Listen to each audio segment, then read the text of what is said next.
great to be back with AAPS. This group has really been a beacon of light and a terrific, lightning rod to point us in the right direction, call out what's wrong, and to begin to get us on track. And it's wonderful to have, an older medical society, a venerable medical society, an honorable one that's chartered and reasonable. Many of you were in the top of your medical school classes and saw so many of these changes. You saw them ahead of time, and you did things in your careers, you did things with your activism and your willingness to work the political process, of which a lot of medical societies, in a sense, they kind of outsource that to marketing firms and others. And I think it's really just so tremendous what you've done. I'm really honored to be here. I am going to, and Jeremy's going to give me a signal when I'm at 5 or 10 minutes so I don't go too long.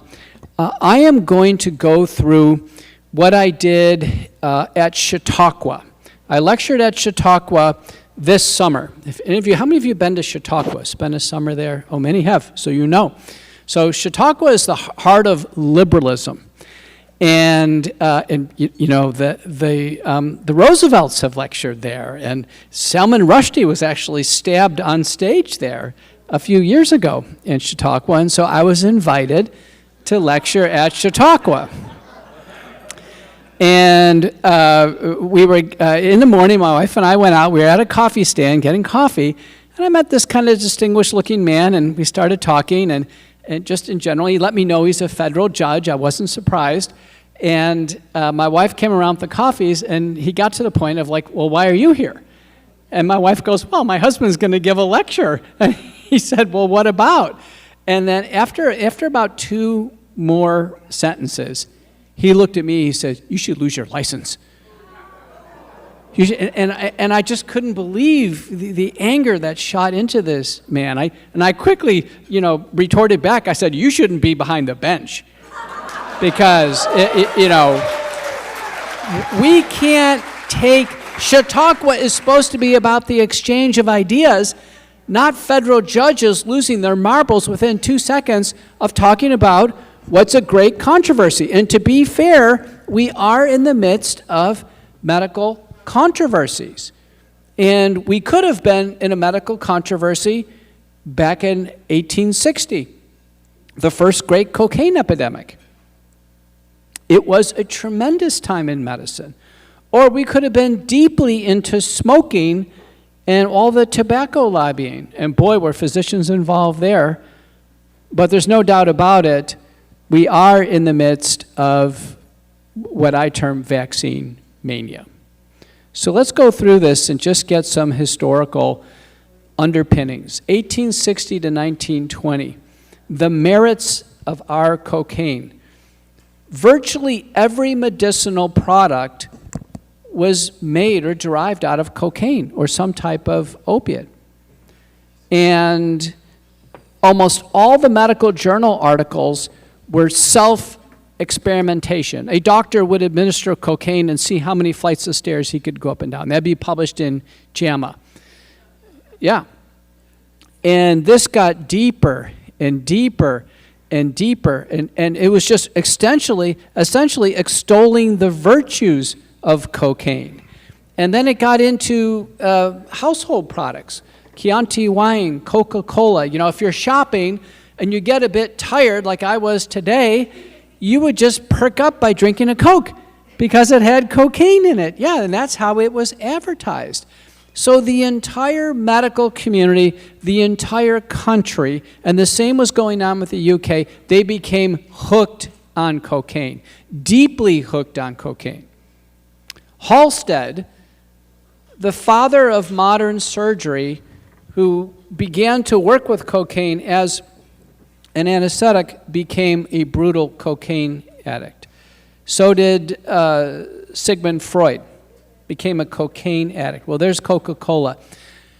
This got so bad that in 1903, Coca-Cola just pulled cocaine out of their product. They knew as a company it was bad.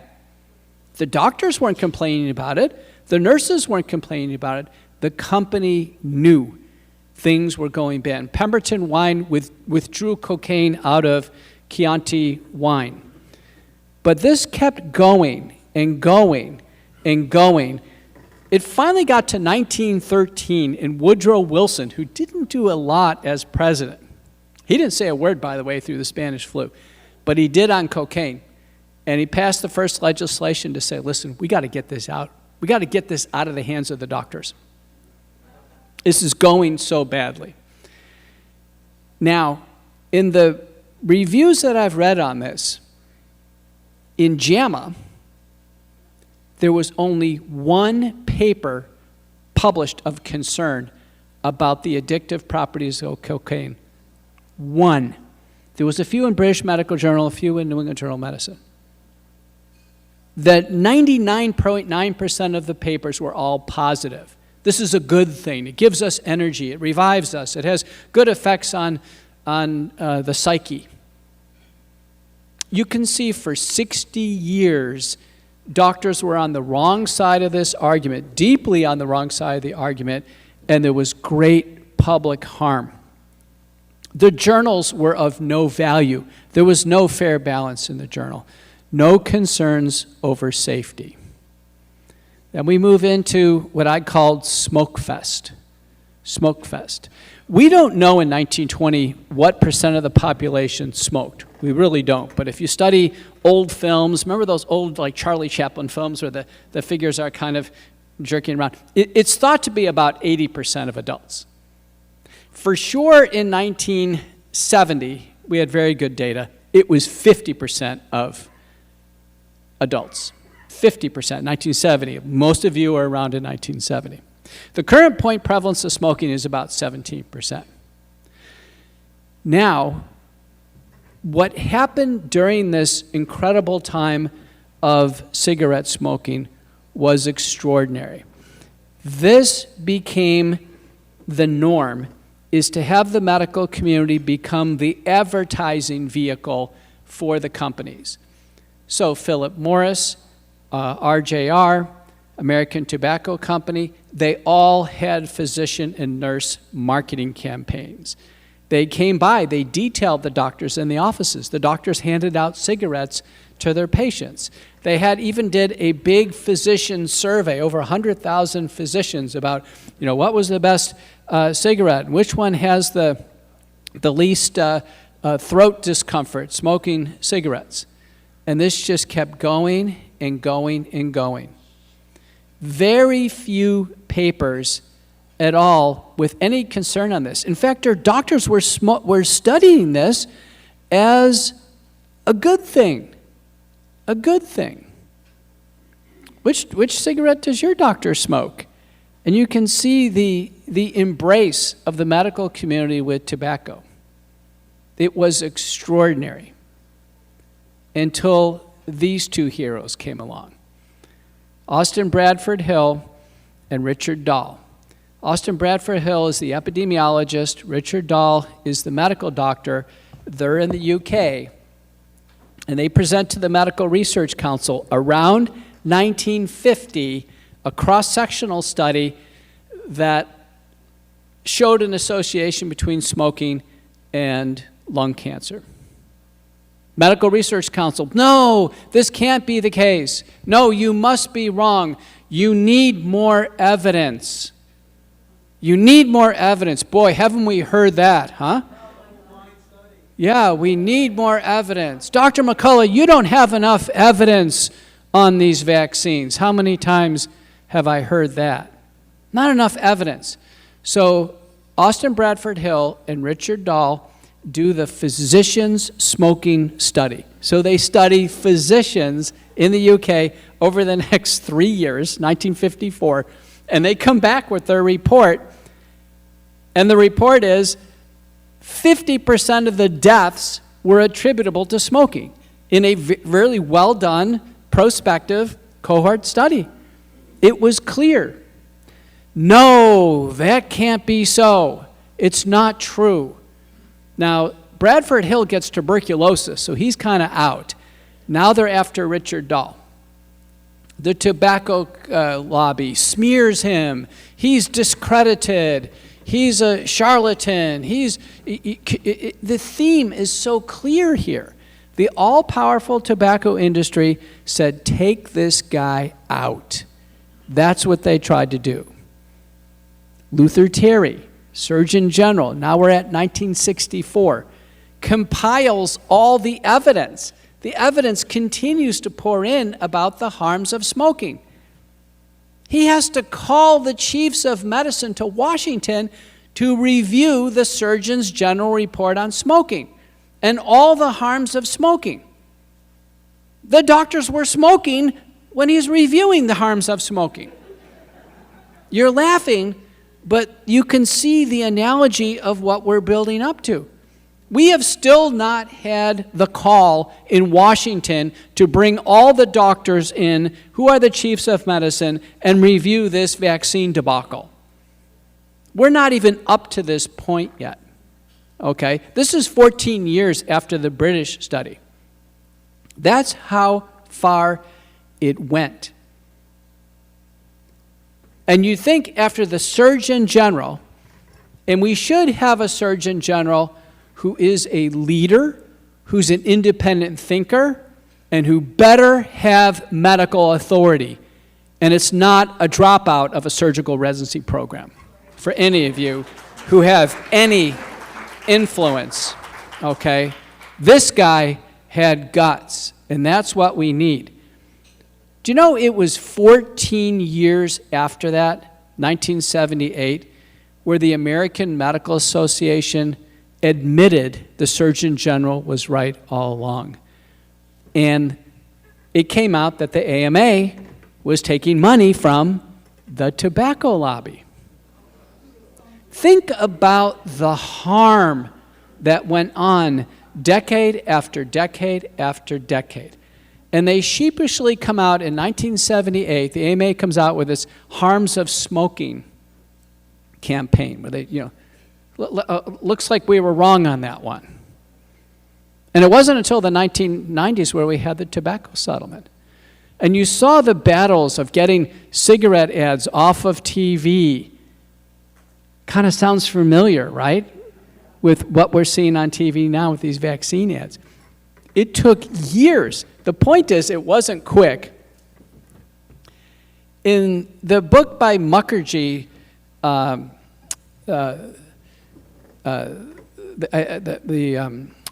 is it Malady, The Great Malady, I believe? Mukherjee's book, he's a Dana-Farber, he won the Pulitzer Prize, The Emperor of All Maladies, thank you. Emperor of All Maladies, Mukherjee, who's a Dana-Farber fellow at the time, writes about the lead lung cancer surgeon at Johns Hopkins. And he's taking out lung cancers, and he's teaching the residents and the fellows there. He's taking out these blackened cancers. He's smoking as he's doing it. And he's telling them, no, smoking doesn't cause lung cancer. The smoke is grayish black. The cancers are blackened. He's taking it out. But no, smoking doesn't cause lung cancer. He himself dies of lung cancer. You can see the parallels here. It's really, really striking. Doctors deeply on the wrong side of cocaine for 60 years. Deeply on the wrong side of smoking, almost 60 years. And now we get into this great controversy that we're in now. Now, I just put 1986 to 2025, but in the book that you all have, our recent release, Vaccines, Mythology, Ideology, and Reality, we could find evidence of some experimentation with this idea of immunization. Now, remember, back then, no one knew what even these diseases were, what caused them. They had no idea if they were infectious or not. But we could find some evidence in Africa and Egypt and a few places, but we had to start somewhere in this book. And John Leake wrote the book, and he's a wonderful historian. He may be the world's greatest current historian. And so John puts the marker down for the start of the vaccine story, 1721, with Cotton Mather. Cotton Mather, a Puritan minister, probably one of the most influential intellectuals on the East Coast of the day. And Cotton Mather takes up with variolation, which is preceded Edward Jenner and this idea of using cowpox. And variolation was taking a little bit of pus out of one smallpox pustule and then taking a scalpel and making a slit and then putting it into the arm of a healthy child. That was variolation. Obviously very dangerous, because one could actually kill the next one with this variolation process. But he takes up with this, and he works with Dr. Boylston in Boston. And Cotton Mather had seen, through what was probably measles, he had seen 3 of his children die. And you could imagine as a parent feeling so helpless to see your child die of some mysterious disease that kind of sweeps into town. So he takes up with the smallpox variolation, Dr. Boylston, and Cotton Mather declares that this is a gift from God. He declares that it is a godlike thing to perform variolation. That's how this kicks off. Now, Cotton Mather is also known for another major event in history, is he was a consultant to the judges in the Salem witchcraft trials. So he believed in witches as well. But from the very beginning, what we observed is that this whole field of vaccinology, there was a tremendous fear of infectious diseases. So much was unknown. Cotton Mather, Boylston, Edward Jenner, Louis Pasteur, Salk, Sabin, we can go all the way through. Tremendous, bold claims, making bold claims. And then this idea that they can save the world. If you just take this, if you just do this, you can be spared. And money and power every time. Every time. So fear, hubris, money, power, mix them up. What do you get? You get a mass groupthink, an ideology, a religious faith. Vaccines have been, throughout history, accepted based on faith, not on science, not on scientific evidence. And what vaccine ideology says is that we're inherently susceptible to infectious diseases. We're vulnerable. But through the brilliance of science, these doctors can improve upon God's creation. They can make God's creation better. Man improves what God does. But for this to work, because the vaccines aren't perfect, everyone must take them.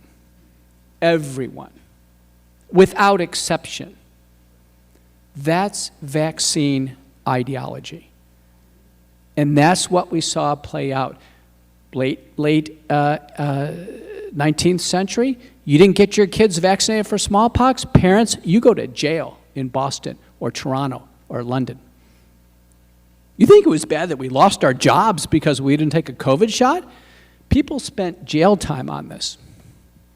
There was one profession in the United States and Canada through the COVID pandemic, though, of interest. They did spend jail time. This is very important. What profession through this great pandemic that we went through, who actually went to jail for it? Truckers in Canada. But you know what I'm thinking? Pastors. Pastors. There were a couple of California pastors, and there's one in Louisiana who I've met. I go there every year. Tony Spell in central Louisiana by Baton Rouge. Tony went to jail 6 times. And the worst was in Alberta. That was Art Pawlowski. Remember Art? He kept his church open, and they said, we're taking you to jail. He goes, do it. I don't care. They put him in solitary confinement for 3 months. He is in a black cement box with no light for 3 months. What can we possibly conclude from this? There is an ideology. a vaccine ideology. And everything about the pandemic, from the masking, the lockdowns, the suppression of treatment, it was all leading up to what? Mass vaccination. That was the great prize for those who are capitalizing on the pandemic. It was an ideology, and it was clashing with the right to worship. It was clashing directly in these examples with Christianity. It's as clear as day. And on the front cover of your book, study the iconography on this. This is a real coin. This is a 20-euro coin issued by the Vatican, Pope Francis. It's a boy. He's about to receive the Eucharist, the body and blood of Christ. But instead of receiving his salvation, he's getting a vaccine. This was issued by the Pope. It can't be any more clear than this. Vaccinology in direct competition with Jesus Christ as the Savior of mankind. It can't be any more clear. We found a church in South Africa, in the South Africa, New Zealand, South Island. There was a big yellow banner down the front. It said, "Not even the blood of Jesus Christ can save you. Get vaccinated." Yes. Yes. It is as clear as day. We are in an epic battle now. This mania has been developing over time, and there are many vaccine timelines that start. This starts with smallpox and Jenner and takes it up to 2010. And then we get into this period of messenger RNA development. There's a great paper by Lalani, British Medical Journal, that goes through this. Something is going on with messenger RNA which is unlike any other therapeutic or vaccine that we've ever seen in medicine. Countries and governments have invested tens of billions of dollars in this over decades. Over decades. Anthony Fauci's boss, Francis Collins, writes his book about decoding the language of God. It's actually the title of his books on this. There's been a love affair with the idea of taking the genetic code and making any protein that one wants to make. There's over 3,000 patents up here doing this. Companies have made out with tens of billions of dollars. Most of the money is actually pouring from governments, not commercial sales. 3,000 patents. There's no single inventor of messenger RNA. The big players, who have hundreds of patents and they have hundreds of papers, they all work for CureVac or Sanofi or BioNTech. It's not some guy in a Virginia garage who invented this or a grad student. Let me tell you what, this is the biggest business of all time. This kind of blows away antibiotics. It blows away cholesterol drugs, what have you. Blows away cancer. There is a thought here. There's a groupthink that messenger RNA is going to be the savior of mankind, decoding the language of God. Don't underestimate the investment in this. You probably heard the news. RFK shuts down 22 messenger RNA programs. There's about 400 to go. Yeah, 22 is nothing. And these aren't government programs. These are government handouts to the companies. Government's not developing anything. That was just free money to CureVac, Sanofi, BioNTech, Moderna. Oh, we got a long ways to go, you guys. What about this idea of using messenger RNA to end a pandemic? This is 2012, DARPA. It's still on their website, the Adept Protect program.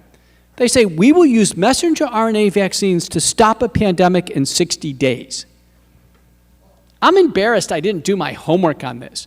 So when they got out and said, oh, Operation Warp Speed is going to bring you these brand new vaccines, we said, no, they're not.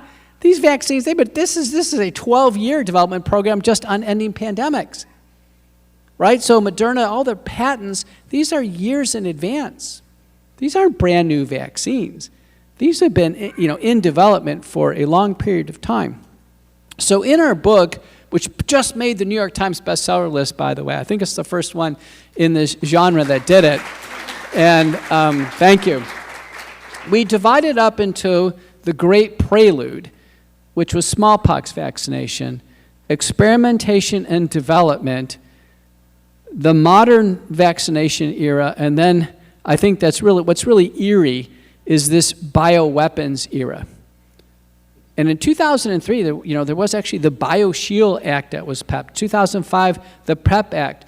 There's been a tremendous readiness for this idea of using genetic technology in biowarfare.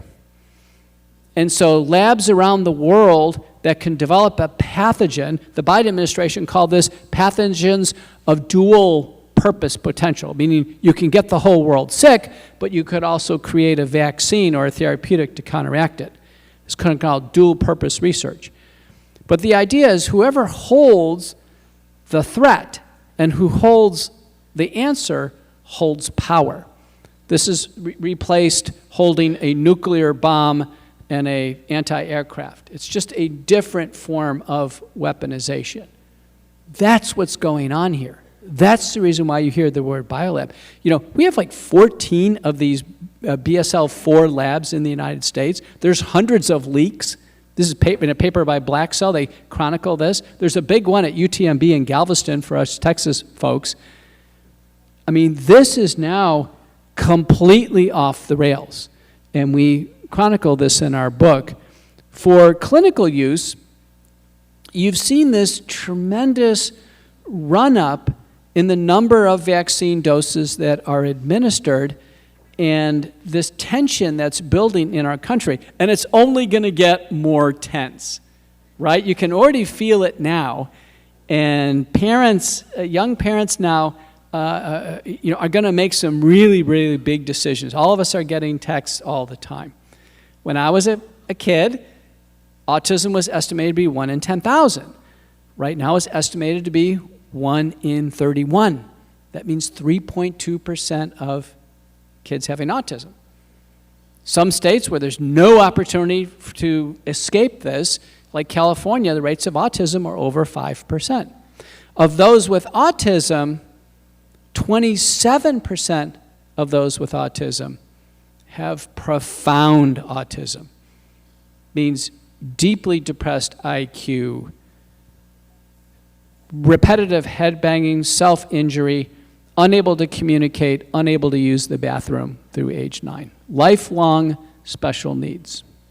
Our CDC is dutifully studying this in 16 autism centers where they're studying this. They got 25,000 kids with autism under study. Conclusions of their papers, autism continues to rise. No alarm, no inquiry, just we should be prepared for more special needs. That's the CDC conclusions. We have to ask the question, is there a limit to what a baby could take? The WHO has a plan called Agenda 2030. Paul Offit, a vaccine promoter, has talked about this. 500 vaccines is in the minds of vaccinologists, that we could go that hard. There's almost limitless. 16 different things given at about 15 months. 16. I'm a medical doctor. If I prescribe 16 drugs to somebody at once, for sure there was going to be a side effect. For sure. But in the world of vaccinology, these are accepted on faith. And very importantly in vaccinology, if someone is injured or disabled, or if they die due to this, they should accept it. They should do it for the betterment of humanity. That's vaccine ideology. And let me tell you, I faced this straight on when I was in the U.S. Senate in May. There's now no debate that the COVID vaccines have caused great harm. No one's refuting that now. What they're saying is, but Dr. McCullough, it was worth it. It was worth it. The vaccines saved lives. So we traded lives with the injection to save lives. That's how people are rationalizing this. It's in their minds, and it was in their minds early. It was worth it. They saved lives. They didn't stop COVID-19 infection, didn't stop transmission, but the false claim is they saved lives. Well, let me just address that. There were no prospective, double-blind, randomized, placebo-controlled trials showing they saved lives. There were no valid observational studies that show they saved lives. Mortality went down with COVID, and COVID essentially became no longer a threat because of three factors. Natural immunity, we all got through it, 97% of us got it. Early treatment, and many in the group here were leaders in this. Severe cases were treated, and the word got out all over the world. And then the virus mutated and got milder. A very important paper to quote in this, if anybody ever challenges you on this, is Chin, C-H-I-N-N, New England Journal of Medicine, October 22nd, 2022. 59,000 prisoners, 17,000 staff. They're studying COVID. And let me tell you what, if you're a prisoner or you're a guard, you'd want a few days off out of the prison, right? You'd want to go to the hospital and kind of flirt with the nurses, right? Yeah. Listen, if you had, in that study, it's a very good study, if they well-documented things, if someone had already been through COVID and they got another case of COVID, 0 chance of hospitalization and death. 0 with a Z, 0. It didn't matter if they took a vaccine or not, 0. Natural immunity was that powerful. You could get COVID again, but natural immunity is that powerful. But with the children, and you've seen the relationships now. These doses go up, autism cases go up, all the data. We've had great presentations, Paul Thomas, Jack Lyons-Weiler, so many leaders here. It appears to be a disease of neurologic injury that has some background of genetic predisposition, environment, but there's no doubt about it. It's neuroimmuno dysregulation and neurologic injury that occurs, and the parents go scrambling. There are no FDA-approved drugs. The community has essentially been abandoned. There's been no investment in research for autism, and it is now an existential crisis. For each one of these children with profound autism, they're going to bring 1 or 2% of the entire population just there to care for them. You can imagine how this is going to impact us now. The CDC is showing no alarm. Neither is the National Institutes of Health. Grand rounds. I used to go to grand rounds all the time. We never had grand rounds on autism. Never, right? So we're in now this incredible crisis, and it's so sad to see that's affecting young people. In fact, there's a more immediate complication, and that's sudden infant death syndrome. The children get so sick with a big bundle of vaccines. They get a fever. And a recent randomized trial in the hospital of blasting the kids with premature babies with vaccines in the hospital versus not doing it, in the hospital the babies had apnea, and the nurses had to revive them. Well, what's apnea at home when the parents are asleep? It's sudden infant death syndrome. It's just as plain as day. So it's been shown in a randomized trial. The CDC has been publishing this Duffy paper with vaccines clearly concludes that giving vaccines in combination can cause febrile seizures. Clearly shows this. This paper from GSK from the Habib study. It's clear the MMR vaccine can cause febrile seizures. It's just a matter of how many did they catch and how many did they miss. And does it have to be a seizure? Can it just be a high fever or inflammation and some apnea? It probably doesn't have to be a seizure, but the seizures have to be terrifying. In Texas, we had a baby die about 2 weeks ago. Some of you probably saw it. It was in the Dallas area. The father or grandfather was given a duty to drop off some kids. There was a baby in the back. He lost track. He went back inside, and the poor baby was in the car. But the baby was dead at a temperature of 107. Febrile seizures in this study, this is 103, 104 territory. and it happens after the vaccines. The Nielsen paper is very important. It's a very, very important study from Sweden, studying kids who had febrile seizures and what was their outcomes through age 5 or age 9. Answer, if a child has a febrile seizure of any type, the chances of converting to a neuropsychiatric disorder like ADHD, autism, tics, or seizures is 41% conversion. It's clear. Something makes the kids get very sick at a vulnerable age and they convert to autism. It's a conversion. A leading cause of febrile seizures in the right context is getting a big bundle of vaccines. It's not the Tylenol. The parents are reacting to with Tylenol. In fact, the current teaching in ER is to use Tylenol and ibuprofen. They probably should get the fever down. Remember in the olden days, remember your grandmother or mother rushing you for a tepid bath? Do you remember that? Oh yeah, I do. This is a very, very important paper. There is a clear clinical vignette, and the cases are very, very convincing. The mothers will tell you, and the fathers will tell you, my child was normal. They came into a big battery of vaccines. Within a day or two, they got very sick. They had sudden infant death, or, within a few months, they regressed and developed autistic features. It's so clear that in Louisiana, Burl Hamaday, who's one of the state representatives, has been studying this, with mothers coming, telling her what they've witnessed, is she proposed legislation that for all SIDS cases under age 1, which is the definition, when they come for their medical examination by the coroner, they must review the vaccine record and when the vaccines were reviewed. Sounds like a good advance. That would be a more complete evaluation. The medical examiners and the coroners completely rejected this. They pushed back against it. They refused to do it. They lobbied everybody else to vote this down. Don't make this a rule that we have to do. That's not autism, you guys. That's sudden infant death syndrome. When the medical community is self-participating, cocaine, smoking, vaccines, they turn a blind eye to safety. They don't want to see what's really happening. The Mawson study is one now of multiple that show a principle, and you can look at it one of two ways. You can look at more vaccines, more neuropsychiatric disorders like ADHD and autism. ADHD is about 13%, autism about 3.2%.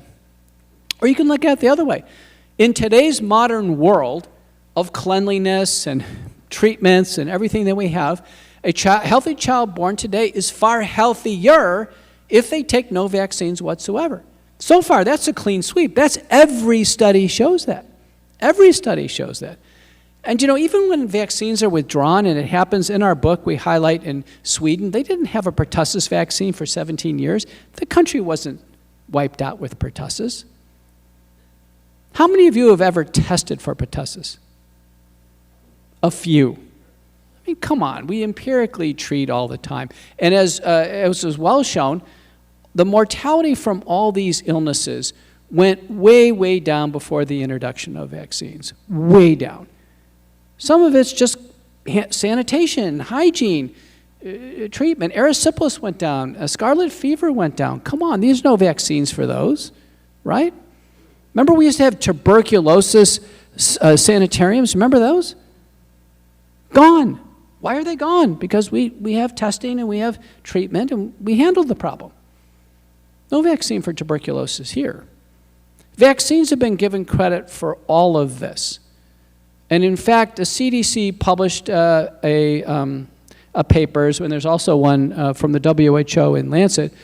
And the claim was in the United States that vaccines have saved 1.5 million lives in the United States, globally 150 million lives saved. In our book, you can look at the calculations. We just take the number of deaths of the disease the year before the vaccines were introduced and just multiply it times the year. You don't get anywhere close to those numbers. Nowhere close. In the polio field trials, the famous Salk field trials, 1.8 million people tested in this. This is a big-time study. Do you know how many polio cases they came up with? Less than 200. Less than 200. So it was a big deal. Did you see when RFK was going through this confirmation and one of the senators, Connolly, who is it? I'm blanking on his name. Who? Not Tom Grassi. The guy who claims he had polio. It's O'Connell. Yeah, Mitch McConnell. He claimed that he had polio, and there was no diagnostic test for polio back in the day. The claim of having polio was simply a claim. So we actually researched it. John Leake, researched the town where he grew up and asked the question, were there any polio cases in his town where he grew up? The answer, in those years, the answer is none. 0 cases. He would be the only case if he claims to have had polio. Remember what Trump says, I'm not sure he had polio. Well, the University of Michigan did a study when they finally had the ability to diagnose polio, and the answer was it was about 25% of putative cases of polio really had polio. It was grossly overdiagnosed in the run-up to the big vaccine program. Sounds familiar, right? COVID being greatly over-exaggerated in the run-up to the big vaccine program. So anything from transverse myelitis, Guillain-Barré syndrome, various dystocias, other things that can cause paralysis, temporary paralysis. And don't forget, most polio paralysis is temporary, and the kids come back. It's not permanent. It's a small fraction that's permanent. But yet, when RFK was coming up for this confirmation, what did Anderson Cooper and Sanjay Gupta do on CNN? They pull out images of the iron lung machine. It's coming back. Polio is coming back, and we're going to be dusting off the iron lung machine. Talk about irresponsible medical reporting. If CNN called me, and I'm on TV, as a medical commentary a lot, they said, we want to pull out some pictures of the iron lung and talk about this. I'd say, no, don't do that. We haven't used the iron lung in medical museums. If we ever had a case of severe paralysis, like Guillain-Barré syndrome after a vaccine, they go on the mechanical ventilator. Well, what are we seeing with this great excessive vaccination?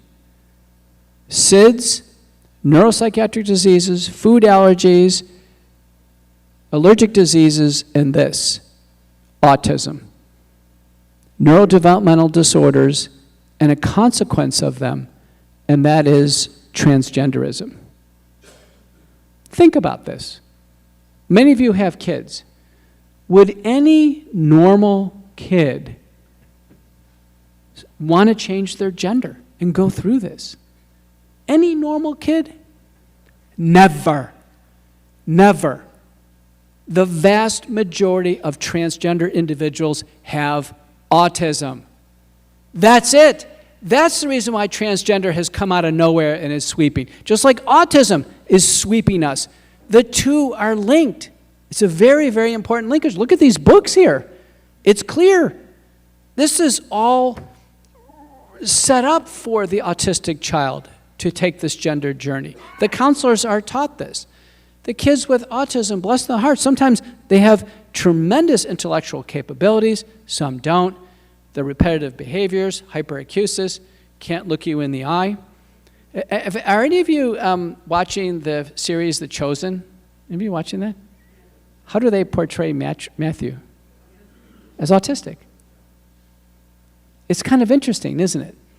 That the producers decided to say, listen, autism existed at the time of Christ. That, yeah, it was going on. It's normal. It's normal. Have you heard of the term neurodiversity? Yeah, we're just diverse. We're just different. Accept us because we're different. Don't get to the root cause. Don't worry about our special needs. Society will handle that.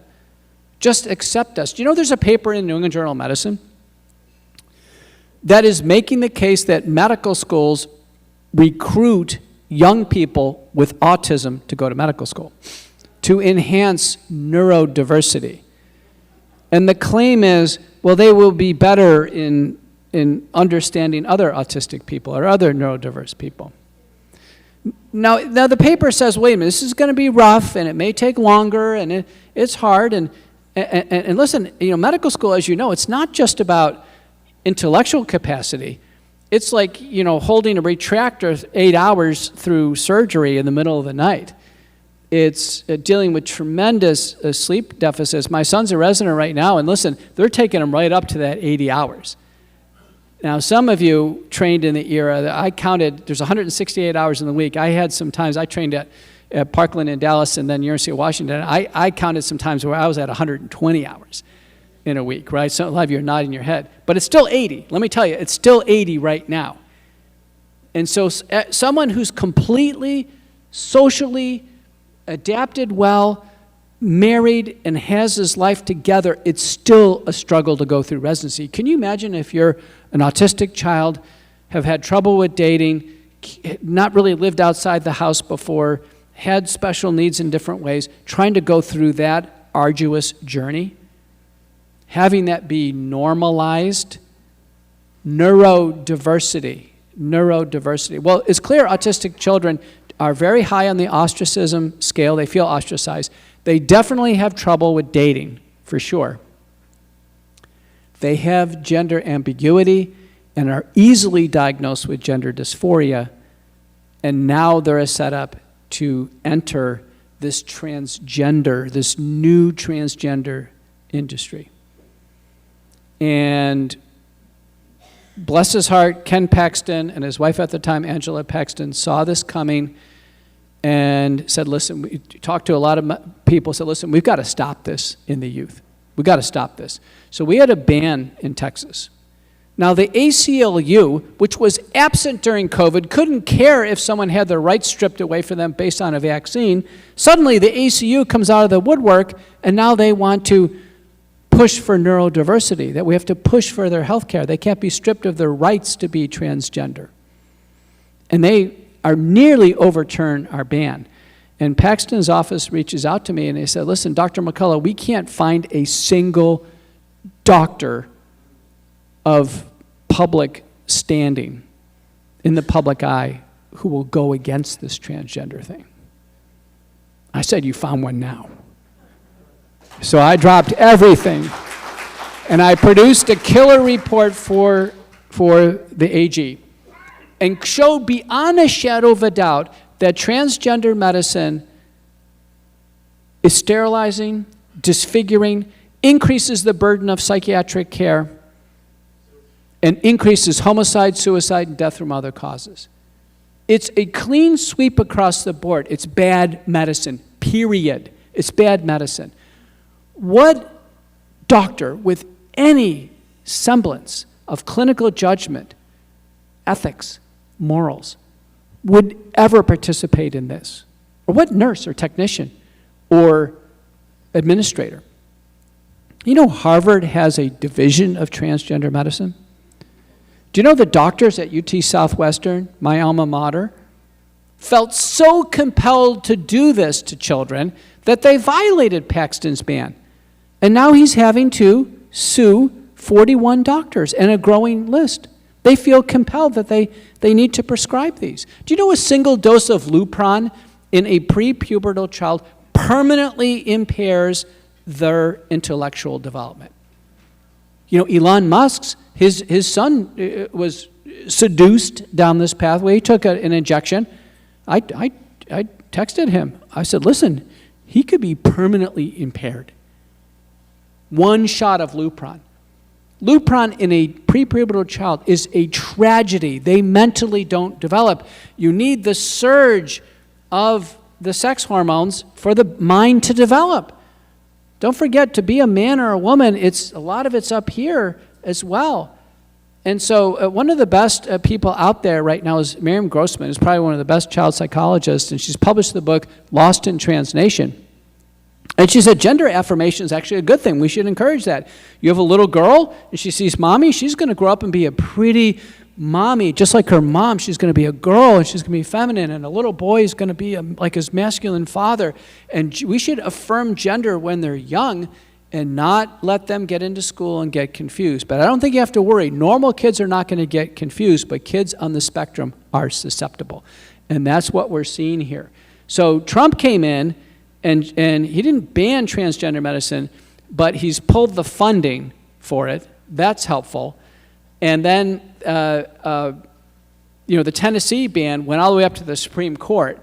And recently the Supreme Court ruled in favor of Tennessee. But you know who was leading the charge to overturn the Tennessee ban was Richard Levine. Richard Levine, who, well, I went on Fox News.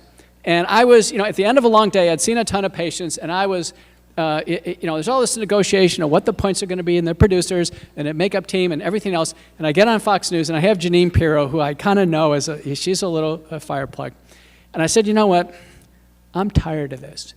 And she says, well, Levine's going to try to overturn the Tennessee ban. And I said, Janine, he's a man who's living out his sexual fantasy as a woman, and he doesn't have the right to push that ideology on our children. And oh man, the Fox producers were in my ear. The earpiece was blowing out of my ear. It's like, I said it. I said he's a man. And we just have to call it. We just have to call it. This is very important. We are in very dangerous times. Do you know that the shooter who assassinated Charlie Kirk on the bullets were some transgender inscriptions? About 40% of the school mass shootings are transgender individuals, disaffected, on various hormones, other things. It is a big deal. Stephen Hotze, who has led the charge in the Capitol for these bans, at one of the intermissions, the people down there advocating for transgenderism to persist in Texas, Hotze took a picture of it. They went in the rotunda of the state capitol in Texas, and they broke out in a satanic ritual. One of the people who just left the CDC is Dmitry Deslauskas. You probably saw him.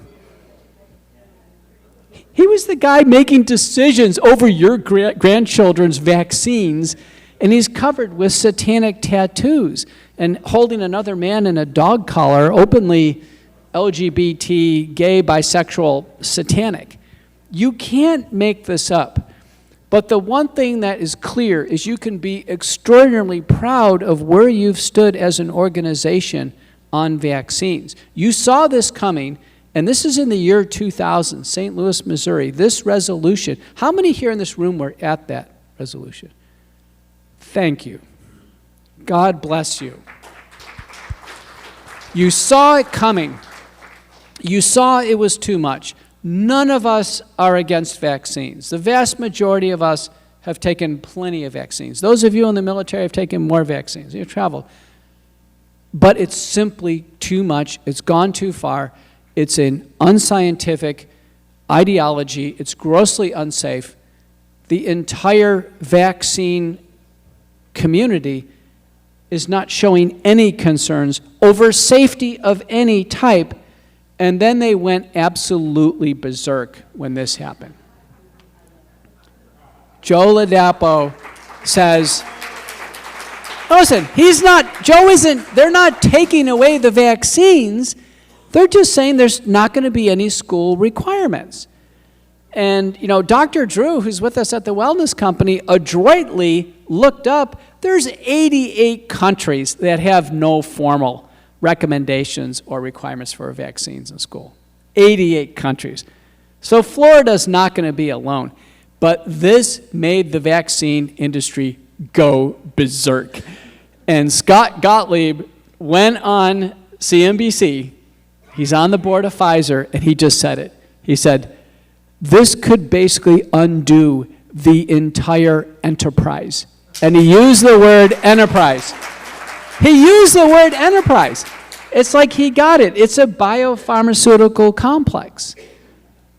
So to finish and conclude, and we should have a great discussion if we have time, Jeremy, during great controversies, the medical establishment loses insight and does not self-correct because of ideology and physician participation. 96% of these doctors took the vaccines, the COVID vaccines. They have bought into this. Just like they were using cocaine, like they were smoking, they've been a part of excessive vaccination. There are 20 published scientific instruments, survey instruments, measuring a new disease over the last few decades. And you know what that disease is? It's a mental disease. It's called vaccine hesitancy. It's a disease. It's a disease. If you are hesitant in taking a vaccine, you have a disease according to these instruments. And there's the Oxford Vaccine Hesitancy Scale. And they have very regal names, and they're going to examine people for having a hesitancy to taking a vaccine, a diseased individual. That's how far this has gone. Yeah. I did a search on LinkedIn one time, and I searched by vaccine, and I think vaccine acceptance or something like this, and there was hundreds, if not thousands of people whose job was basically to try to promote vaccine acceptance, that this is a good thing, and they feel very justified in doing so. The current situation is one of excessive childhood vaccination driving an epidemic of neuropsychiatric disease. Now, was Jay Bhattacharya wrong when they asked him in the Senate, do vaccines cause autism? And he said no. Was he wrong? I think it was a wise answer. At first, I was outraged when he said that. This is the reason why it's wise. In my field in cardiology, there's no single cause of coronary heart disease. Right? You know, somebody can smoke forever, and they're fine. Other people can have sky-high cholesterol, and nothing happens. So there's no single cause of heart disease, but there are risk factors that we accept, and it's a multi-risk factor. There's multiple epidemiologic determinants. So I think the question to kind of get past the Senate is to say, no, it's not the cause, just kind of it's not the cause of autism, but it's a risk factor. For sure, excessive vaccination is a risk factor, for sure. There's enough data there to make that cause. Now, the great thing about this risk factor is that it's modifiable, right? It can be modified. And I think that's the great next advance. So you probably saw me on this Senate hearing this last week where there's a documentary and they literally hand me the Henry Ford birth cohort study with no preparation, no advanced readings. They said, listen, it's embargoed, don't you dare mention this, and just look at it. And I had a chance to analyze it, and then I had one filming, and another week or two later I had another one, and I had a chance to think about it because it just caught me off guard. And what I told Del Bigtree is I said, listen, there's enough of these now. We've got the Thomas study, we've got Mawson, we've got Henry birth cohort study. Now's the time for real epidemiological research. No more of these database things. I said, you got 1,000 kids at Henry Ford that you're pretty sure didn't take any vaccines. You check with the state of Michigan. That's pretty legit. Fine. Now let's go interview the parents, examine the kids, examine the other 18,000 kids, interview the parents. Let's have objective determinations of autism, ADHD, allergic disorders, complete confirmation of vaccinated versus unvaccinated, and let's just end this. And Del says, oh my gosh. I said, how much would that cost? I said, listen, I led one of the research centers at Henry Ford with the Center for Clinical Effectiveness, like right with those people who are on that paper. I said $20 million. Listen, RFK is dealing with centers right now that are billion-dollar budgets. BARDA, which is supposed to be pandemic response, is $1 billion budget. $20 million is nothing. If they invested $20 million in the Henry Ford birth cohort study and actually examined the children and did the right thing, that's the right science, it would end this right now. No more of these cheap database studies. It doesn't work. In how it worked in cardiology, how we know our risk factors, we had the Framingham Heart Study and we had others where people were examined. They came in, they were examined, they had EKGs, they had ultrasounds, they were carefully examined if they had heart attacks or not. All the records were obtained. We just didn't rely on an ICD code. So we need good epidemiology. The CDC research network, 16 centers, every one of those kids should be formally examined by someone qualified to determine autism or what have you, and their vaccine records should be gathered and carefully synthesized. This is the type of research, Jack, that has to happen. We don't have to start with new data sets. We have to take with what exists and do high-quality research. It's going to take that degree of assiduousness to nail this down. The neuropsychiatric disease is driving the transgender crisis. The next time you see a transgender individual, think about autism. How many of you have a transgender person in your practice? Yeah, I do. 2 out of 2 have autism. You can't look me in the eyes. For sure. For sure. We have to have great sympathy for now this large population of autistic individuals, and they are quite a range. They're quite a range. But the next time you see somebody kind of weirded out at a restaurant who's a server and they got purple hair and nose rings and kind of can't look at you like this, that's autism. And every time we have a chance to interview the parents, particularly on profound autism, and ask, where is your child now? Recently on our show, we had Jenny McCarthy. And we asked Jenny, well, how's Evan doing now? How's Evan? Well, I think Evan's now like 23, I believe. He's living at home. He hasn't really started dating yet, kind of hasn't, gotten going. He makes YouTube videos, this type of thing. But that's the characteristic description right now. And it's going to be more and more and more. Clearly, the best management of the autism crisis is prevention, and the most immediately modifiable step in the prevention of more autism is to withhold childhood vaccines. It's just, there's no other way. Instead of correction, we see normalization, and I think it's going to be challenging for us in a way to confront normalization with concern, but also inquiry, and to make the point that if we normalize this, like we normalize smoking or cocaine or any of these other things, there can be great harm that will go on for decades and decades. We still have not had a single meeting in Washington where we bring in all the chiefs of medicine in the country and review the COVID-19 vaccine debacle, let alone the childhood schedule. We're talking a Bethesda meeting. We have these in cardiology. I've presented at Bethesda meetings. It's an all-hands-on-deck meeting. If you have NIH funding, you better show up. We still haven't had that. We haven't had the strength of leadership to call the meeting. It's a pretty easy meeting to call. Say, listen, you want all this rich NIH funding, you show up, and this is the agenda, and this is what we're going to present. Jack, that could have happened on day one. What are we waiting for? So in about the middle of the afternoon, I get a call from the press. Dr. McCullough, you've got to respond to this. A few hours ago, the FDA announced that they've found 25 children who have died after the COVID vaccine. That's Marty Macri. 25 children. So I thought about it. How do I respond to this? The total number in the CDC VAERS system is 19,460. That's what we know about. The estimate is at least 30-fold underreported.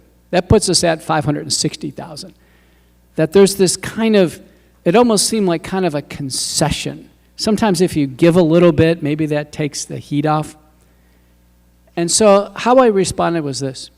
I said, these 25 children better include the 2 boys in Connecticut in 2021 who were found dead a few days after the Pfizer vaccine by their parents, dead, and they had autopsies. They called in pathologists from all over, and they determined it was vaccine myocarditis that killed the children.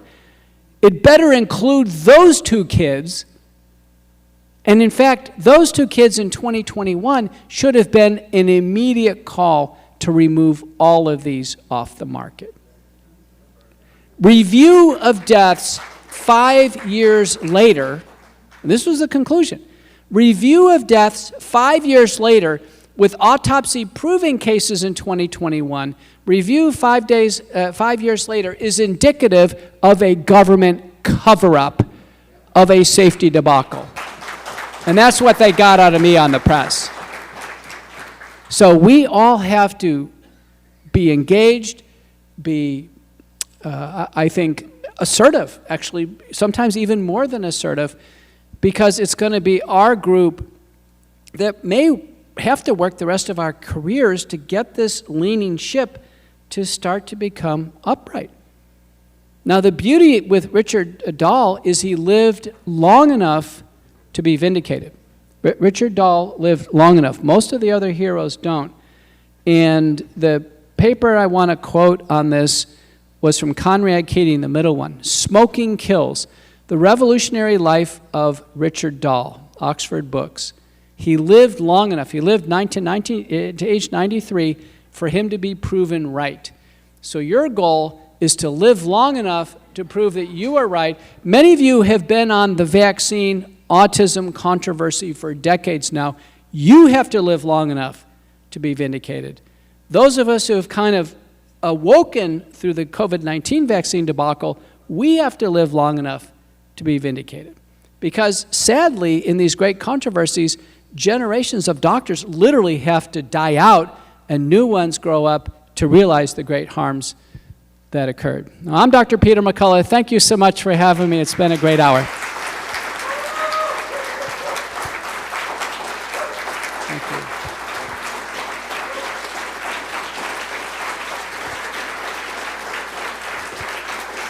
Thank you. Thank you. I'm so honored. I'm so honored. Can we have questions or dialogue? Craig, you're right there. Dr. McCullough, I just want to say thanks on behalf of everyone in the room that's a physician, all of our patients, our nation, and the world for doing what you're doing, putting yourself in harm's way every day, and we've seen so much of what that's taken from us. So thank you very much. I think we all owe Dr. McCullough a hand for all that he does. And I want to add that because of all that, your picture and secret are safe with me, and they will never see the light of day on social media. I promise that you sleep like the rest of us through lectures. No problem. At any rate, well, they're sound. In any event, so a lot of our physician colleagues have recommended these things, have given the shots. A lot of our pharmacy colleagues have been forced to give these shots. In fact, in some state, like New Jersey, they're emancipating pharmacists to be able to give these shots without a physician order, which is beyond absurd to harmful, of course.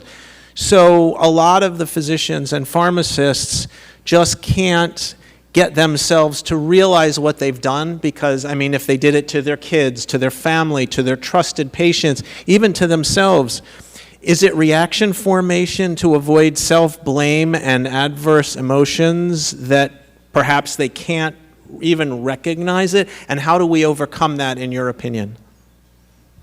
Well, it's a great question. The first observation I'd make, and I made it to some here already, we've actually already won in this great controversy. No one's taking these shots now. We did that. We did that. Bobby Kennedy didn't do that. Nobody in the government did that. We did that. No one is taking these shots. This Rasmussen survey, 56% of Americans think the shots are causing large numbers of deaths. We did that, despite all the suppression. But there are some people who are deeply ensconced in this, Craig, where they can't find a way out. They're maybe not going to take any more shots.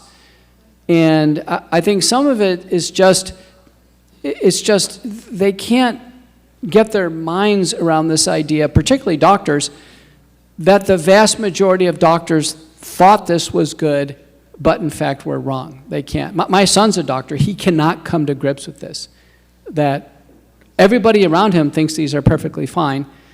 They clearly are not taking a history with blood clots and myocarditis, what have you. It's just being washed away. And that his dad is the only one who thinks differently, right? It's just, they can't come around to this. And so it is, in a sense, some type of psychological compensation mechanism.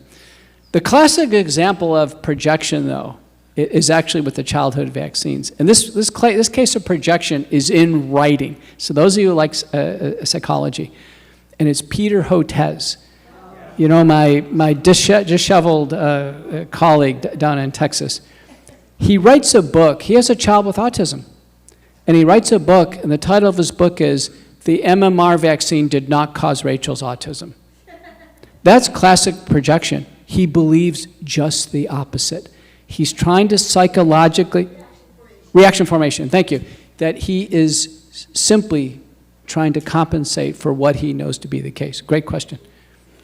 Are there any vaccines that you think are safe or recommended, such as those for adults, like shingles or flu vaccines, anything that you think is good? Well, let me tell you, outside the COVID vaccines, I've taken them all. So I'm a vaccine pincushion. So I can tell you about all of them, 69 shots.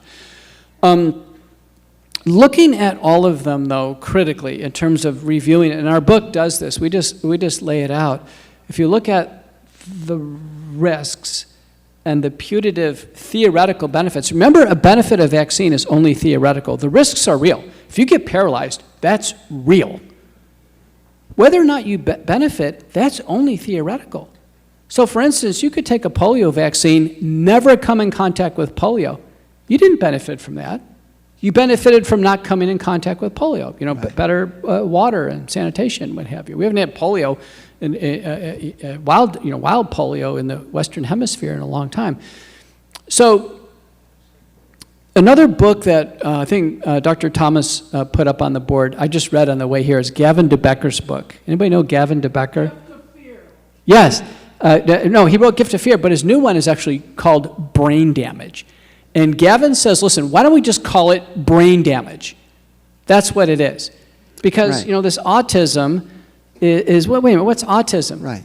And what Gavin says is very interesting. There's a chapter in his book, you got to see it, where he goes, listen, the vaccine companies acknowledge the vaccines cause autism. It's in their package inserts. Right. He goes, it's just going by a different name.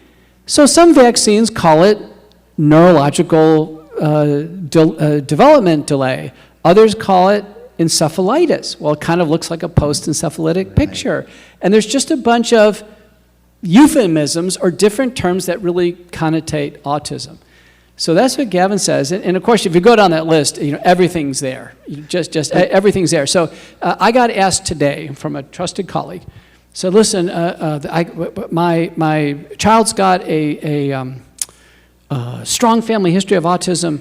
What should we do with the vaccines? Is any vaccine safe? And I said, listen, the World Council for Health in 2022, give them credit, a physician-led, evidence-based, consensus-driven organization, put out a recommendation, safer to wait on all of them. Just wait. Just don't dive into these. I responded, I said, listen, I think that's perfectly fine. A healthy child born today, go with the data. The only one that I would say, gosh, you know, if you look at the safety data and look at the potential consequences, if you ever came in contact with it, let's say if you went to the Middle East or, you know, somewhere, Iraq, would be polio. So I think the IPV alone as a single shot. But me, if I was a young parent today, or if my children do this, I'm going to advise go natural. How many of you have people in your family going natural now, completely natural? Any problems so far? No diphtheria? Just anxiety. Okay, there's your answer. But how about for adults, like the flu vaccine that we're supposed to get, or shingles? Listen, you look like you could run a marathon. You don't need it. If you were on an oxygen tank or something, I'd say, listen, maybe get a Pneumovax. None of them are compelling. Right. Listen, I took 40 flu shots. How many of you took flu shots in the past? Yeah. I took 40 flu shots because at first it was kind of voluntary, but in the last 10 years they were forcing it. The last couple ones, they were going to throw me off medical staff if I didn't take a flu shot. Right. I took 40 flu shots. I could, by the time I got to 2020, 2021, I could not get well. I was sick every month. You see me on TV, I was grabbing the handkerchief. I was sick every month. You know, they've been randomized trials showing if you take a flu shot, you get some minor benefit on flu, but you get more common colds. Right. But most years, the flu shot is statistically insignificant from zero in terms of calculated efficacy. It's a waste of time. Great. So I haven't taken any shots, just so you know. I haven't taken any shots since 2021. I've never felt healthier. Right. I'm so happy. Never again. And you know what, the last, just to add salt in the wound, the last flu shot I took, being ignorant as I am, it was one of the ones with the thiomersal in it, with mercury. Right. Great. God bless There you. you go. Thank you. Don't take any more of them, doctor. Okay. You know what? That one, again, is overblown. The only real benefit of tetanus would be in some place where you can't get wound care. Do you know where the last major tetanus outbreak was? It was actually in the tsunami in Banda Aceh. I think we have it in our book, where there's lots of deep tissue wounds, no access to care. Yeah, so it would be that, you know, you're out at your ranch, you're handling your fence out there, what have you. You get some, you know, it's just not going to make a difference. I recently went to Africa. Let me tell you where some tetanus is. This is what the CDC, by the way, when they go to study tetanus, they go to Africa, neonatal tetanus, is I went to Tanzania, where the Maasai people are. You've probably seen them in the red capes, what have you. They have their camps, which they kind of build little fences around, and the houses are made of dung, of water buffalo and cow dung, and there's a thatched roof, and it's probably loaded with tetanus spores, and they deliver babies right on the dirt. That's probably where a vaccination program could have an impact, but not in suburban Dallas or Atlanta or anywhere else. Okay, I think you answered the question with your interaction with Dr. Kelly, but I'll ask it anyway. You're making a great case that don't take any shots, and then I did hear you say, well, I'm not totally against vaccination, or I think I heard you say that. I think you answered the question that you would not recommend childhood vaccination the way it's done now at all, but I wanted to ask what vaccines, after you've made this strong case for none, which would you recommend? And I will. You wouldn't remember this, but down memory lane, when you did a Zoom meeting with the Texas AAPS back in 21, I asked you, so what people should get the COVID vaccine? And you said, well, only people over 50. Now, you don't even agree with that now, I'm sure. So it's an evolving thing. And I'll add another question. What, if anything, do you know about initiatives to end the protection that the federal government's going to pay for vaccine injuries, where the companies will become liable again? So the first thing is, I think where we're heading is risk stratification on vaccines. I don't think we're heading to abolishing all vaccines, but it'll be risk stratification. And the way to think about it, if a child has such a severe respiratory disease that even a mild respiratory infection like RSV could really take them down. So like maybe cystic fibrosis, congenital diaphragmatic hernia, something like that. I'll give you an example. My brother-in-law, who's had like every medical problem under the sun, developed ITP, and so he needed a splenectomy. Well, that's a case where you definitely want to get vaccinated for Haemophilus influenza B, pneumococcus, and meningococcus. I mean, I've seen some horrific cases in patients with no spleen and having disseminated pneumococcemia, for instance. I've seen it firsthand. So I think it's going to be risk stratified. The principles are, when vaccines are given as single vaccines, they're far safer than given in multiples. They're far safer when given later, and there probably is a cumulative toxicity to these things. So fewer is probably better. But we're heading towards risk stratification. I think it's pretty clear that's going to be the next step. So the clear answer right now is not clear, but we should be doing a lot less than what we're doing now, obviously. But you say it's probably acceptable for some people to get vaccines, but you really can't say that we really have clear evidence of what vaccines would be okay. Why can't it be contextual? For instance, hepatitis B. If you're going to go and ultimately be a surgeon or a paramedic and deal with these crazy IV drug abusers and needle sticks, whatever, why not take a hepatitis B shot when you're closer to when you need it, as opposed to on day one as a normal baby born today? In fact, I've analyzed that.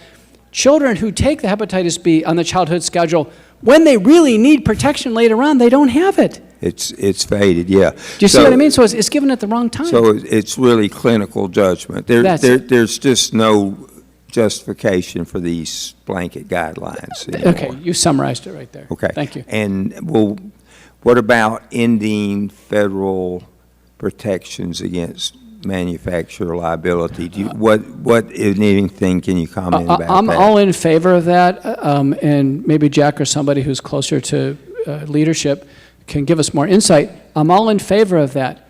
And let me tell you, I think if that happened tomorrow, I think you'd see a ton of voluntary withdrawal of products off the market. Yeah, and it seems to me like there's been such an explosion of vaccines available for everything since that was passed. Yep, thank you. Good comments, All great. Yes, Doctor. Yes, thank you very much. I just have two quick questions. One, with the new administration and RFK Jr. and his restructuring of the CDC and NIH and Jay Bhattacharya, do you have faith that we are going to rectify some of the huge problems we've had in terms of being able to rely on advice and information we are getting from the CDC and the NIH? And my second little add-on to that is, do you feel if we do get that sort of reform that we need, do you think that we are going to be in a much better position so that we don't repeat the debacle of COVID? I think there's a long ways to go. There's 6,600 CDC employees, 6,600 were released.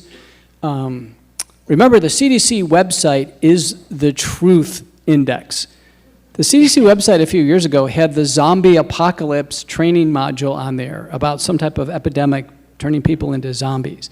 The CDC website was teaching men how they could breastfeed women, babies. True. No, they've lost their mind. We've got a long ways to go. The CDC didn't do one bit of pandemic response. You did that.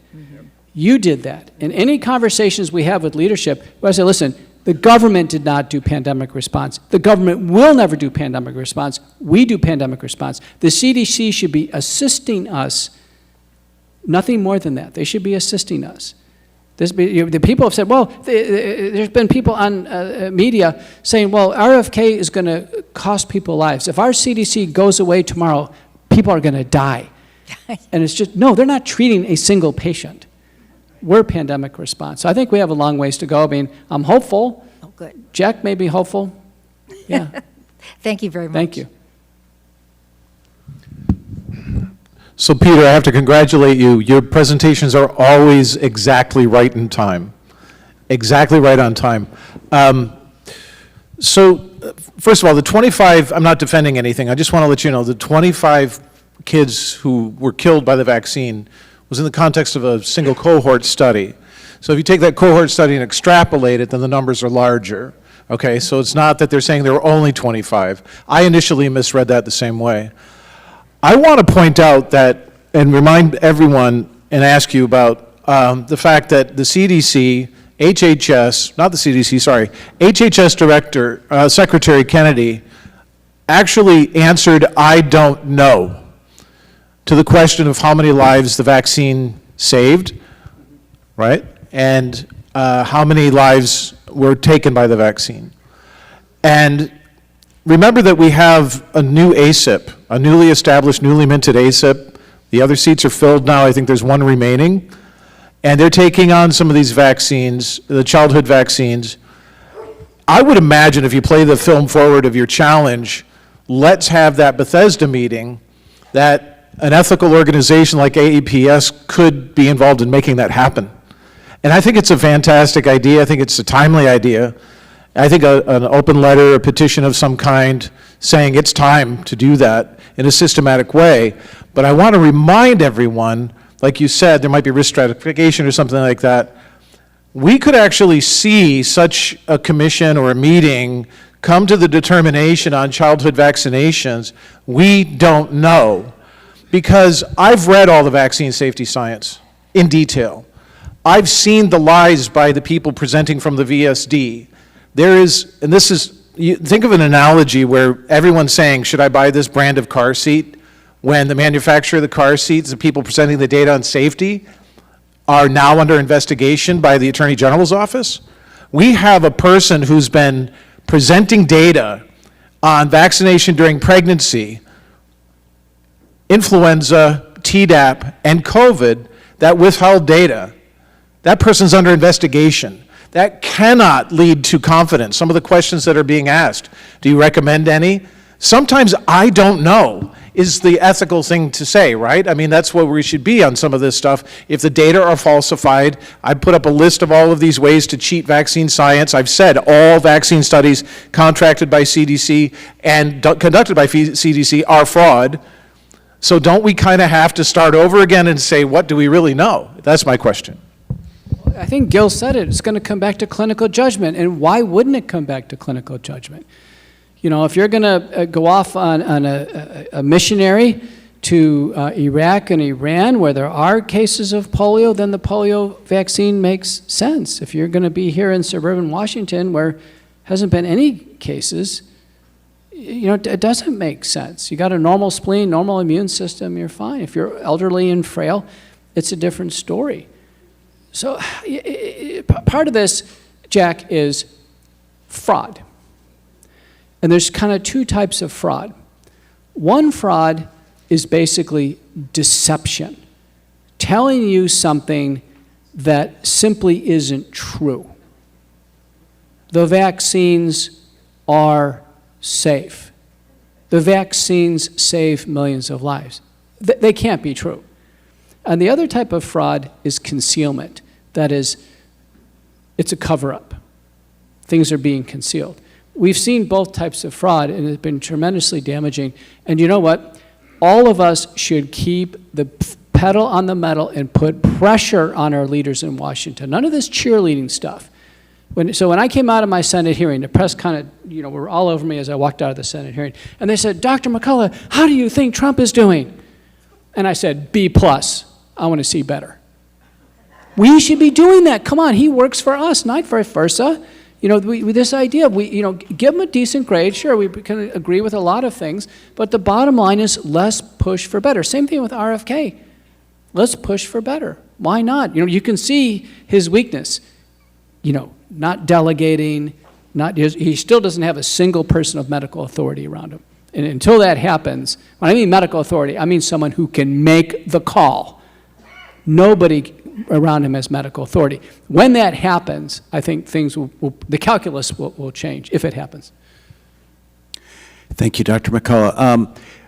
I would like you to comment, please, on the notion that the COVID vaccine was being formulated parallel to bioweapon development. So it goes way back, Xi Zhengli, the bat lady. That was if you could comment on that. The second thing is Dr. Peter Hotez. Let me just take that one. Yes, for sure, it was formulated far in advance.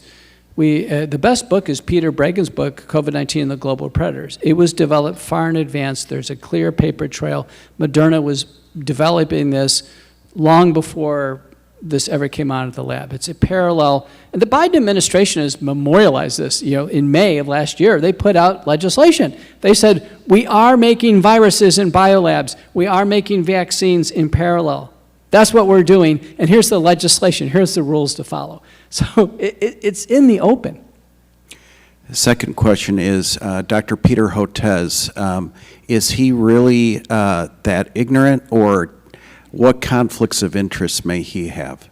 About $30 million has rained on him through the pandemic. He's won prize after prize for saving America. To my knowledge, he didn't treat or examine a single COVID patient, and his vaccine never came into clinical use.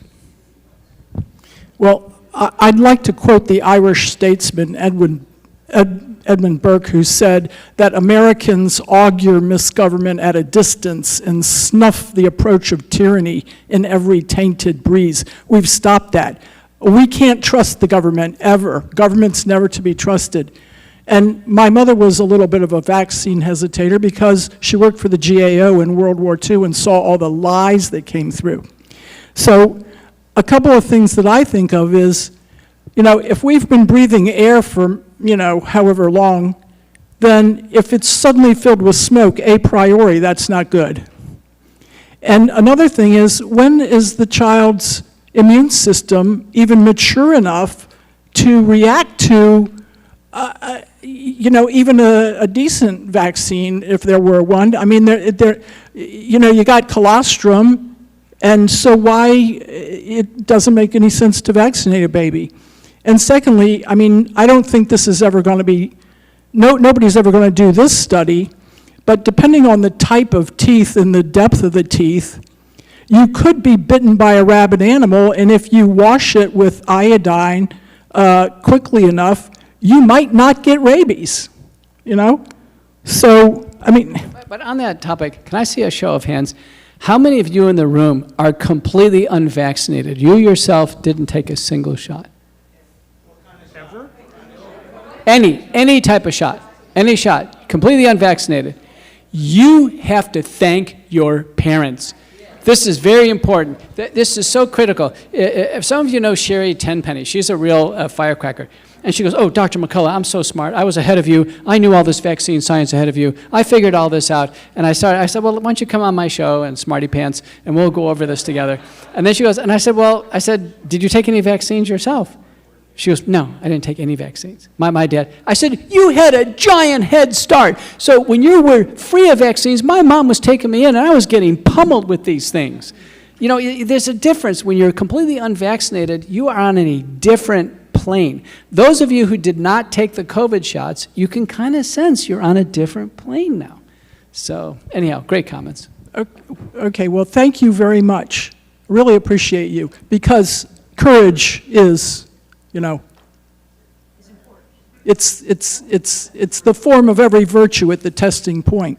There you and go. People can leave their jobs. There were people that gave up their lives. Yeah, thank God we weren't smallpox and we weren't in jail. Some of us would have been doing jail time, 1890. Thank you. Amazing. All your work over these years. Very grateful. Regarding your thoughts on concealment and deception, how can you help further declassify and disclose the ingredients in the vaccines and the adjuvants and all the contaminants in every mandatory vaccine? And a corollary question, what are the best alternatives to vaccines, specifically for measles, hepatitis B and C, and specifically smallpox? And is nitazoxanide a reasonable alternative to vaccination? For the COVID, are you talking about for the ingredients? I think there's probably concealment on ingredients of all the vaccines, but for sure the COVID vaccines, we're 6 years into this. There still has not been an inspection of the vials. The only thing I saw, it was done at a bio security company, Resilience, who makes Moderna.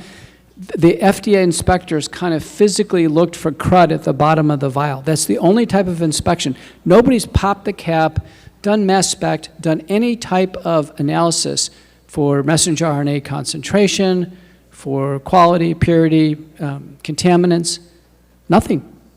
So if anybody here has influence for our friends in Washington, let's say at the FDA, say, listen, it's time for a COVID vial vaccine inspection. We're still waiting for one on step one. For these other diseases, what we've tried to do, and everybody should subscribe to Focal Points if you want to get these papers, we've just asked the question, okay, if there's measles, how would we treat it? And so we review the randomized trials of vitamin A in New England Journal of Medicine, done in sick measles kids that reduced mortality. We reviewed measles encephalitis and its responsiveness to steroids. Same thing with measles pneumonitis. The role of secondary antibiotics. Do you remember when the media went crazy that there was a death of the Mennonites out in West Texas? Thank God, Pierre Corey and his team evaluated that case, and they determined, and these are qualified pulmonary critical care docs, they determined, listen, she didn't die of measles. She died because she didn't receive appropriate antibiotics. People were telling her to get out of the clinic because she's going to give other people measles. So, an RFK goes out there and he says, well, we should give more vaccines. We don't need that. We need a doctor of medical authority to say, listen, now's the time to remember how to treat measles. We have a measles outbreak. We need to treat it. Nobody in this vaccine world says treatment.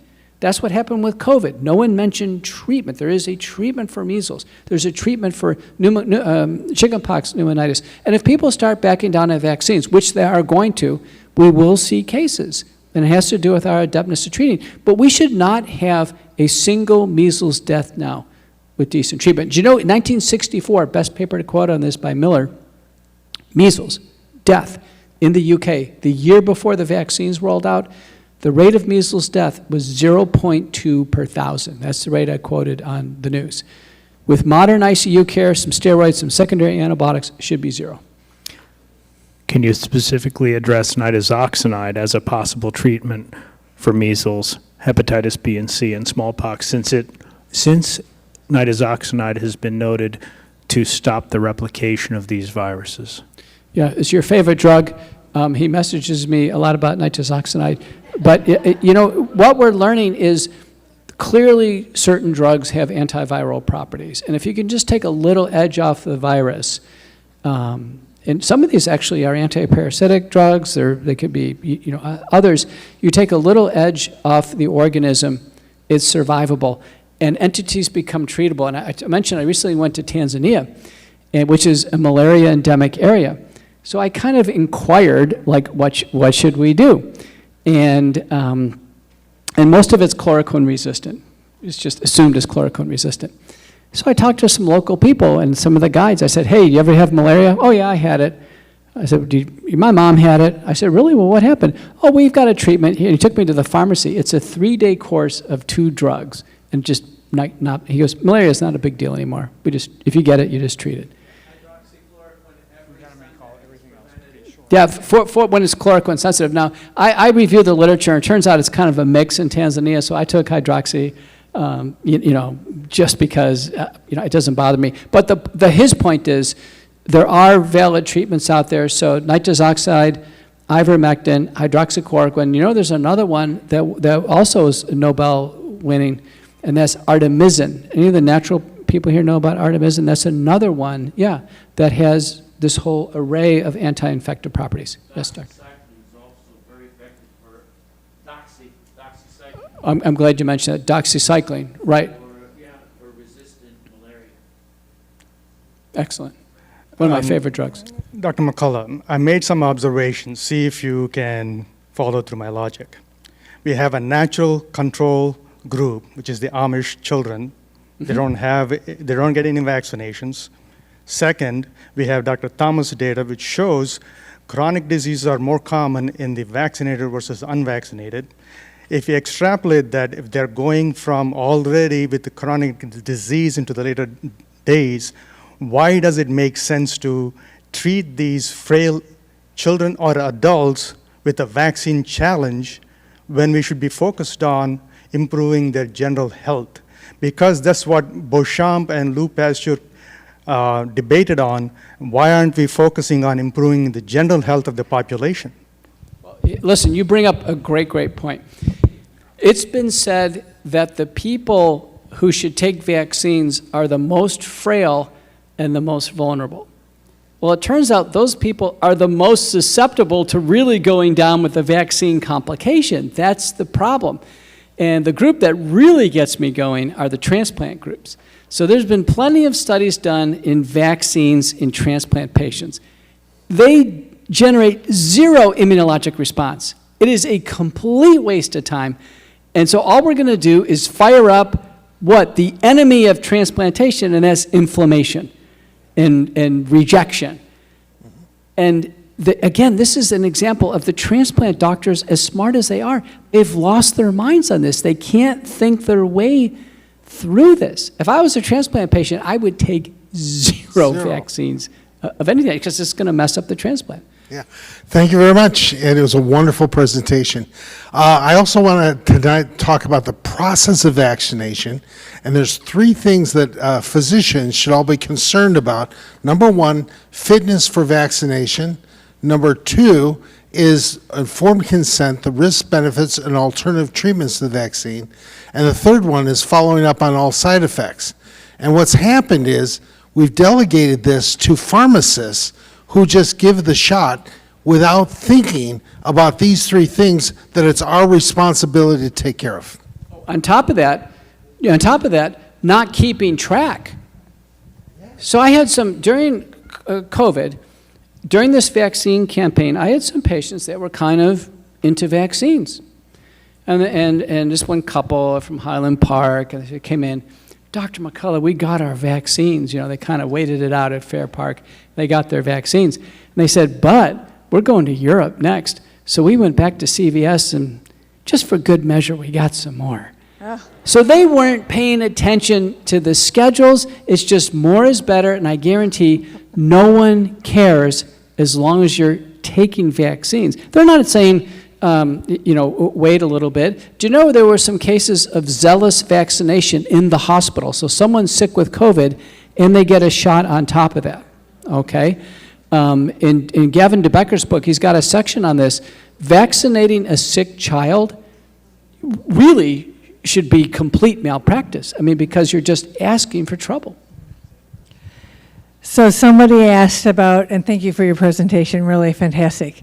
Somebody asked about, what are we doing as a nation to create this crisis in Moderna and mRNA? Anyway, so I thought about this quote that shocked me about 2 weeks ago when I heard it in a video. And it's Dr. Philip Olvalda, CEO of BrainWorks Foundry, who used to work for DARPA. And he said, I was involved in many of their projects to consult and help my colleagues set up, for example, the pandemic warning system in China, and to decide on the investment of the 2 MIT grad students to create Moderna. The government created Moderna. Yeah, for sure. No, but we can't underestimate the depths of so many high-paying government jobs of PhDs and other people who are deep into this now. Go to LinkedIn and do a search on vaccine development. Thousands of names will come up, maybe tens of thousands of names. I did a search on clinicaltrials.gov, and I said, how many phase 2 and phase 3 vaccine trials are going on right now? It's way more than cancer trials. It almost rivals, it's actually more than cardiology trials. The world has gone mad on vaccines. Listen, we've just begun to see what's really going to happen. WHO says 500 shots. You haven't taken a 1, but they're 500, and they're coming for you. Peter, great talk. It's funny how